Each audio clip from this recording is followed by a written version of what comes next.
Hello guys, welcome to Captain Dorge's Armory. This is Captain Dorge. We're going to take a look at a replay of a match in the WZ-131, this Tier 7 Chinese light tank. I really like this tank. I'm a pretty terrible light tank driver, but I do enjoy the 131. It's a really, really good little scout, and it is also a really good light attack tank. And generally, I do best in this tank when I get to play it more as a light attacker than as a scout. But I still try to be a scout driver with this, and I do my best. I'm a pretty bad scout tank driver. I don't have hardly any light tank matches, and I've never had a high skill light tank crew or anything like that. I do not have 6th sense on this tank, so when I'm trying to passive scout, it can be pretty hard to tell when I'm actually spotted, and things like that.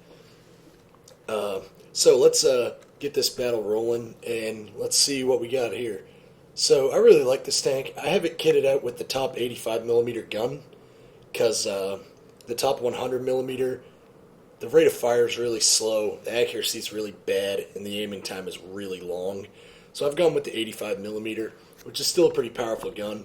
You can see here it has 159 penetration and 200 average damage on the standard rounds, which is pretty good.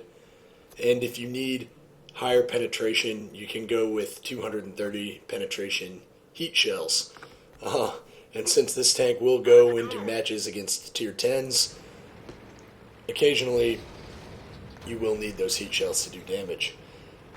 So we're on port, which is generally not considered a very good map for a scout, and it's not a map that I usually do particularly well on as a scout tank. It's a very closed-in map with a lot of open ground and a lot of hard cover, so it can be tough to get those locations where you can actually do effective bush spotting. So what I'm going to do here is I've come to the middle of the map, and I'm going to try and park in this bush and get myself invisible to the enemy team. So I'm going to pause real quick and just take a look at what I'm thinking right here. So the way I've parked my tank, I'm trying to park my tank so that if we look at it from this angle, the whole tank is in a bush, and also so that if we look at it from this angle, the whole tank is in a bush, and the whole tank is in a bush from this angle. And the reason why I'm doing that is because if you're trying to remain hidden in a bush, but part of your vehicle is poking out through the front, you're not getting any camouflage from that bush because part of your tank is in front of it. Your whole tank has to be concealed within or behind the bush. So like right now, the direction I'm looking at my tank, my track is poking through. I'm not getting any camouflage. So let's just set the game back in motion here. And I'm going to be looking at myself a lot. I'm just moving my tank around. You can see here I am in game on a fixed camera. This is me in game panning around, trying to see if I've got my whole tank covered. And I'm having a hard time with it. Now, I've got myself pretty well covered from every angle, and it doesn't look like that T-54 can see me. It doesn't look like these guys can see me, so I'm just going to sit calm, sit here, and, just see if I can illuminate anything. Mostly I'm trying to spot enemy tanks over in this area to try to come across the middle. Holding my fire on that T-54, even though I could have just damaged him. And now we can see that the GW Type E has splashed me, so obviously I am spotted. He broke my track and he killed my driver.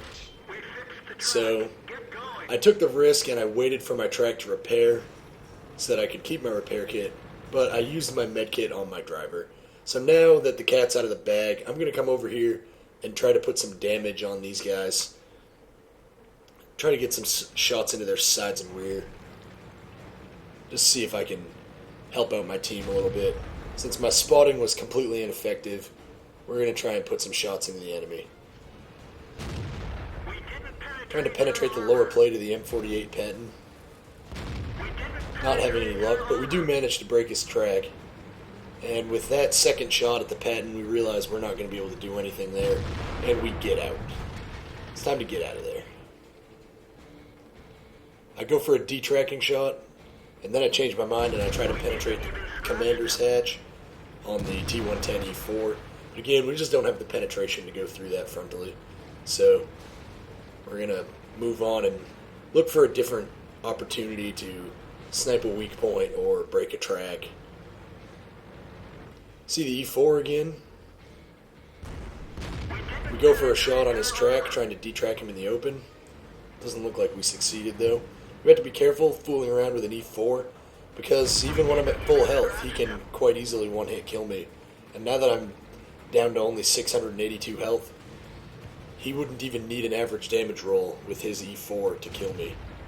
Now at this point, I see on the map that it's me and an AC-48 against all those enemies. So, I'm running. Discretion is the better part of valor. I'm getting out of here. You know, we've got multiple tier 10s, multiple tier 9s coming. Like, staying there is just going to lead me to die. So what I'm going to do here is I'm running away, and honestly, I'm going to let the T-54 engage our artillery, because 3 artillery that are tier 10, they don't need to really do that much to that T-54 before they get him down to where I can take him out. So we kill steal the T-54 right there. We kind of had to sacrifice 2 of our own artillery to do that, but really, there wasn't much I could do. And killing the T-54 was more important than keeping the artillery alive. So now we're going to come over and engage the Aufpanther. Since an Aufpanther is something I can actually fight, I can't really fight an E4 and a T-30 and an M48 Patton in a straight-up fight, but I can fight an Aufpanther in a straight-up fight. But we don't want to get rammed by him since that thing's really heavy. We blow off the Aufpanther's track, so we're just going to stick around and kill him. He's going to put some conish gunfire into us, but we're not too worried about that. So the Aufpanther's been destroyed. The Conqueror gun carriage manages to destroy the M48 Patton. And now we're getting some help. We've got a Super Pershing to occupy these guys while I go and flank them. So I'm going to go flank the E4 and the T-30 and try and get some opportunistic side and rear shots on these guys. And the T-30 is going to make it easy. I say that as I fail to damage him. But with our high rate of fire, we're able to penetrate the side of the T-30's turret. And since his turret rotation is so slow, we're easily able to get into cover. We wait for the M48 Patton to engage, drawing the attention of the T-30. And while the T-30 is turning his turret away from us, we come around the corner and we fire. We fire 2 shots into him, reloading, going for a 3rd shot. We put our 3rd shot into the T-30 and set him on fire, and kill him. Now the E4 is looking at us, but the Patton and the Conqueror gun carriage destroy the T-110E4, thus securing the base. So far we've managed to do 1,300 damage. We did a lot of damage to the T-30, over 1,000, and we completely kill-stole the T-54, but it was something that needed to be done, and that was really probably the only way I was going to take that T-54 out, so I think it was worth it. We also managed to do a couple hundred damage to the Aufpanther, and now it's just the 2 enemy artillery left. So we're going to run those 2 artillery down, and hopefully we can get the kill on both of them. Now I was hoping that I could get one of the medals for getting 2 or 3 kills in a light tank of enemy vehicles 2 tiers higher, but it turns out that artillery don't count in that. And I'm not able to kill the GW Tiger as it is. The 121 takes the kill. But that's fine because there's a T-92 right here. And we're easily able to avoid the T-92. We're behind him. And we've got our 3rd shot in. Last vehicle destroyed. Good game, fun battle. Let's take a look at some post-game stats. So we have our post-game stats right here. Pretty respectable litany of destruction, not too bad. Managed to pull in a sniper medal, which again, I'll take them. Sniper medals are easy to get, but still, just because they're easy to get doesn't mean it's not fun to earn them. This was during the ×5 Experience Veterans Day event on the North American server, so we managed to pull in 10,955 experience on our WZ-131 for the first win of the day, and we managed to make a profit of, or a total income of 51,117, which is not bad at all. If we sort by damage, you can see that our Conqueror gun carriage played an amazing game. He played a stellar defense of the base, especially with an artillery with a rate of fire of less than 1 round per minute. He played very, very well. We could not have won the game without him. We also couldn't have won the game without the contribution of this M48 Patton and our other 2 artillery, who played an excellent defense and really gave their lives to defend the base against that T-54. So my hat's off to them. Also, we would have lost if we'd lost that other flank.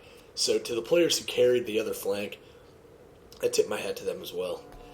You can see that we managed to come in 5th on damage with 2178 damage. That's not bad.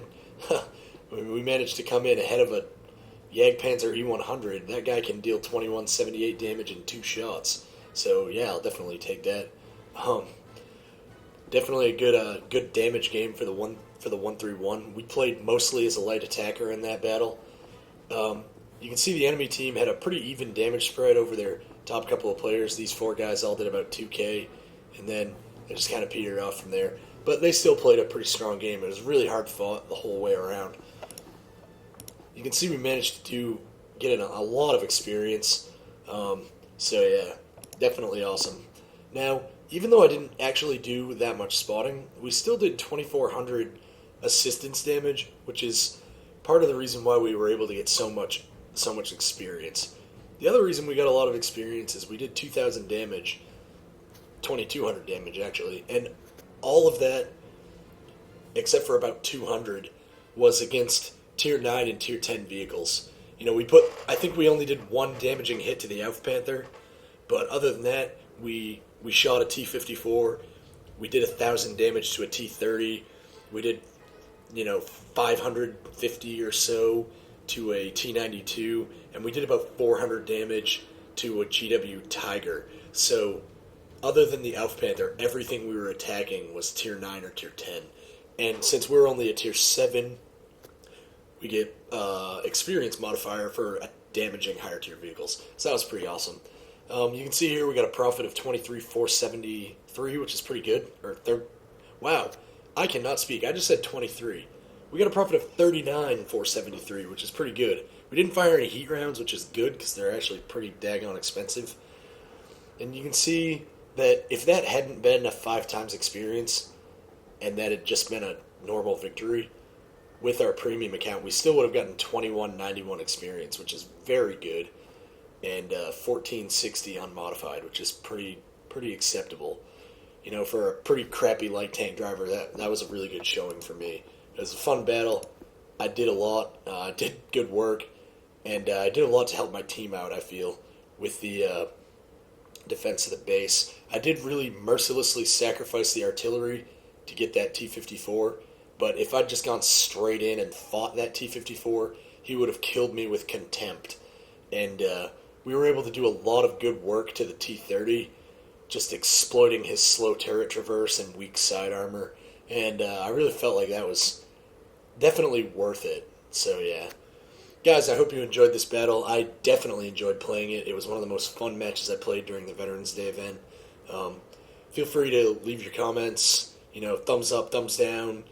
If you're liking what you see, go ahead and subscribe, and it definitely won't hurt my feelings. But guys, just remember, until next time, you can never have enough big guns.